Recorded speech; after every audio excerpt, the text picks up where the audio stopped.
If you've ever felt like you're just launching your resume into a black hole, yeah, you're definitely in the right place. The modern job search can feel like this big, complicated game where nobody bothered to tell you the rules. Well, today we're going to hand you the playbook, a clear, step-by-step game plan to help you finally stand out and land the role you actually want.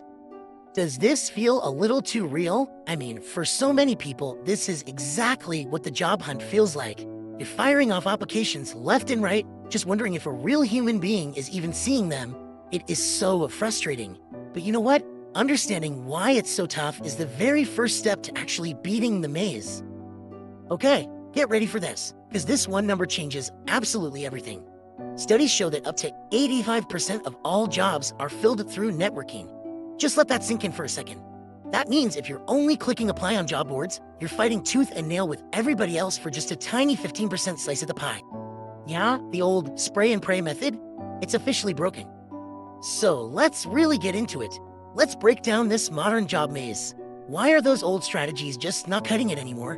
Well, it's pretty simple. The game has completely changed. And to win, you first have to understand the new gatekeeper that's standing in your way. Everyone, meet the ATS, or Applicant Tracking System. Think of this thing as a robot bouncer for your resume.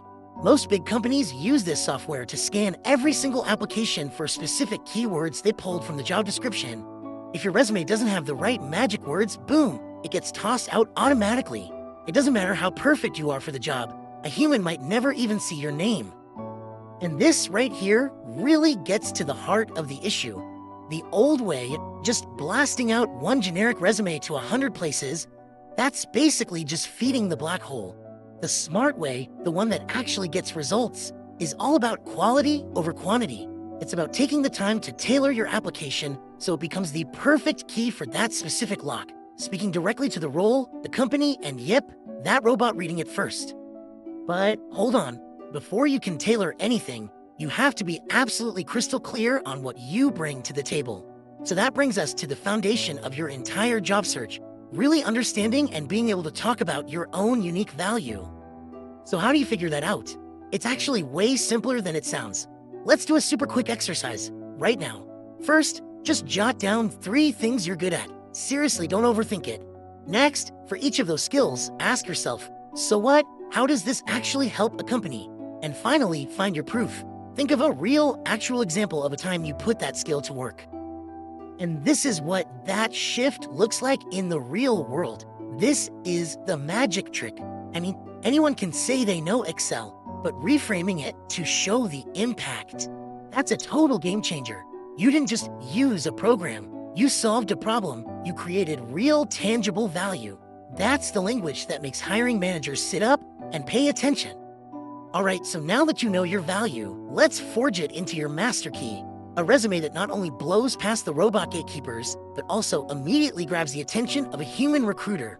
6 seconds. That's it.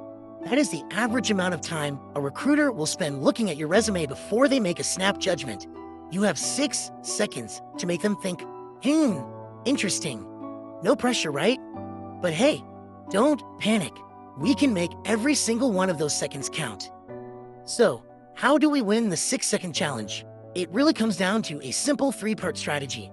First, you gotta speak the robot's language. That means weaving in keywords directly from the job description.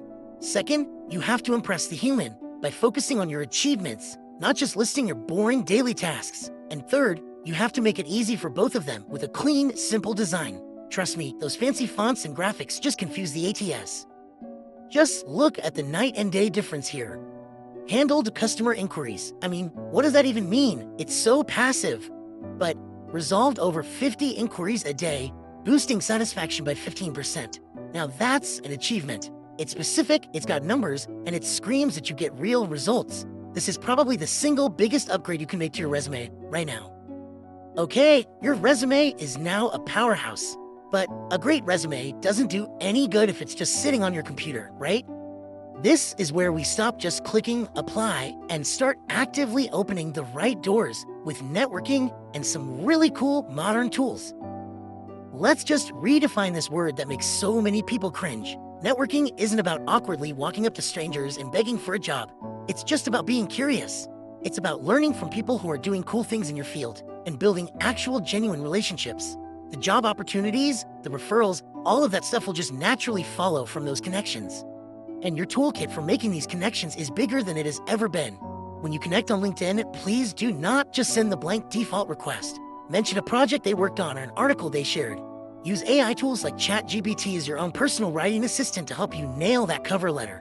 The key is to use these tools to build real, personalized bridges. And just a friendly reminder, they are looking, so always be mindful of your digital footprint. Okay, you did it. You got past the robots, you made the connection, and now you've landed the interview. This is the final round, the boss level. So let's talk about how to absolutely ace it and stick the landing. Look, preparation is your best friend here. Before you walk into that room, you need to know the company's mission. You should practice your answers to the most common questions, and this is so important, you need to have your own smart questions ready to ask them. Remember, an interview is a two-way street. You're interviewing them just as much as they're interviewing you. Now, when they hit you with one of those, so tell me about a time when questions, I want you to pull out your secret weapon, the STAR method. It's a super simple framework that helps you tell a compelling, organized story instead of just rambling. Here's the breakdown. It's so easy. You start with the situation. Just quickly set the scene. Then the task. What was your specific responsibility? Next, the action. What were the exact steps you took? And most importantly, you finish with the result. What was the awesome outcome of your actions? Following this little formula keeps your answers tight, clear, and focused on impact. All right, listen up, because the game is not over when you walk out that door. A quick, personalized thank you email within 24 hours is a pro move. It keeps you top of mind and shows you're serious. And if a week goes by with radio silence, a polite, brief follow-up shows you're still interested.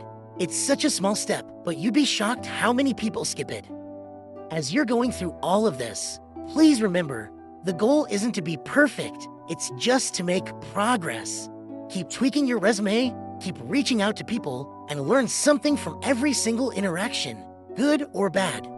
The job search is a marathon, not a sprint, and being adaptable is your greatest superpower. And that brings me to one last thought I want to leave you with. As you're building all of these incredible skills, remember that a traditional 9-to-5 job isn't the only option anymore. Not with the gig economy and remote work taking over. The same skills you're using to get a job can be used to freelance, to start a cool side project, or to build your own personal brand. So think bigger than just the next job. Ask yourself, what do you really want to build?